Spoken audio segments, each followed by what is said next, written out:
Sally Field worked with Hollywood's biggest names for over 50 years. She smiled on red carpets. She praised her co-stars in interviews.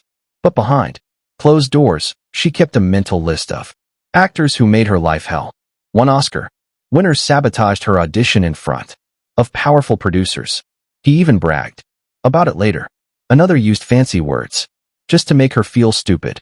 A TV star invaded her trailer when she was just 21. These weren't accidents or misunderstandings. They knew exactly what they were doing. And she's finally ready to tell.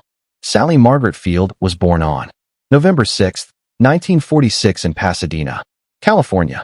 The city was full of post-war energy. Her mother, Margaret Field, worked as an actress in films and television during the 1940s and 1950s. Her father, Richard Dryden Field, had served in World War II and later became a salesman. From the very beginning, Sally lived between two very different worlds. One was full of glamour, auditions, and the rush of show business.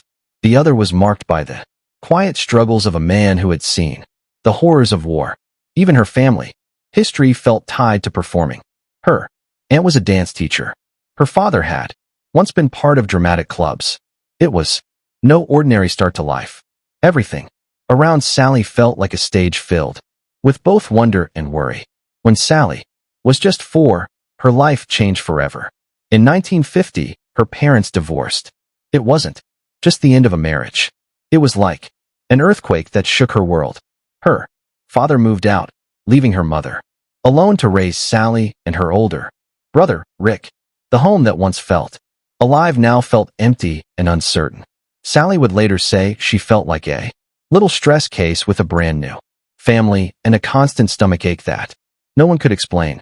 The loss of her father's presence left a hole in her heart. She kept searching for safety, for someone who would make things feel right again. That deep need for love and belonging stayed with her as she grew older. It shaped how she connected with others and how she fought for approval, both in her personal life and her career. Then when Sally was 6, another big change arrived. In 1952, her mother married again, this time to Jock Mahoney, a Hollywood stuntman and actor. At first, it felt like excitement had returned to the family.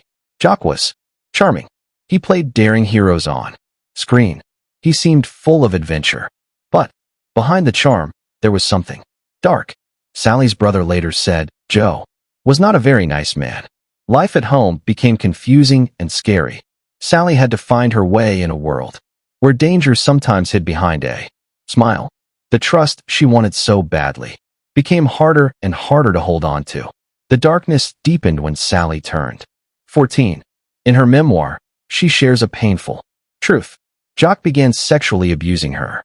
He would call her to his bedroom, trapping her in a cycle of power and helplessness that lasted through her teenage years. Sally wrote about the confusion it caused, feeling both like a child and something else entirely. I felt both a child, helpless, and not a child. Powerful. This was power, and I owned it. But I wanted to be a child. And yet the abuse stopped after she turned 14, but the scars stayed. Jock's charm made it even harder to process, leaving her torn between fear and the strange pull of his magnetism. She didn't tell her mom until much later in 2012 after landing the role of Mary Todd Lincoln in Lincoln. The weight of those years shaped how she saw herself and the people she let close. Sally Field's life at home was full of pain, but when she walked into Birmingham High School in Venice, California, everything changed. The drama department became her safe place. On that stage, she found peace from the chaos around her. Acting gave her more than just a hobby. It gave her hope, purpose, and a way to belong. Sally once said, "I landed in the drama department, and it just kind of saved me." The stage made her feel strong. It let her turn her hurt into something beautiful. And with classmates like Cindy Williams and Michael Millen nearby, Sally started to dream of a future far away from her troubled childhood. By 1965, Sally was just 18 years old. She had just finished high school when she got her big break. Out of more than a 150 Girls, Sally won the lead role in Gig. She wasn't like the others. She wasn't in her 20s pretending to be a teenager. Sally was the real thing. A real teenager with real teenage energy. It took 4 screen tests before the producers made their choice. But when they did, Sally couldn't believe it. I just walked out of high school and into this role, she said. Gig didn't last long. It was canceled after 1 season because it couldn't beat shows like the Beverly Hillbillies. But something strange happened. In the summer of 1966, reruns of Gidget became a surprise hit. Suddenly, Sally Field was America's sweetheart. The fame was exciting, but it was also a lot for a young girl who had never been on camera before, except as an extra. After Gig ended so quickly, TV bosses weren't ready to let Sally go. In 1967, they gave her a new part in The Flying Nun. Sally played Sister Bertrell, a young nun in Puerto Rico who could fly. Because she was so light, Sally thought the show was silly. She didn't want to do it. But her stepfather, Jock Mahoney, warned her that saying no could end her career. So she gave in. The Flying Nun ran for 82 episodes over 3 seasons. From 1967 to 1970, the show made Sally even more famous, but it trapped her, too.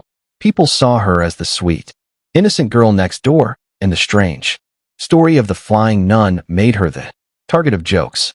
Sally felt embarrassed. She called herself a walking sight gag.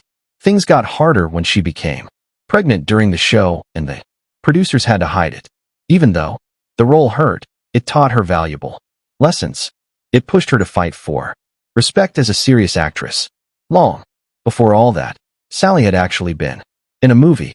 In 1962, she was an extra in Disney's Moon Pilot. No one even noticed her.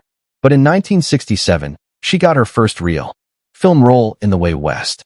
It was a Western with stars like Kirk Douglas, Robert Mitchum, and Richard Whitmark. Sally played Mercy McB. It wasn't a big role, and most people focused on the famous actors. But for Sally, it was a big step. She learned what it was like to work in movies. She saw how hard it was, and being on set with legends made her want more. She didn't want to be the sitcom girl anymore. She wanted to do serious, meaningful work.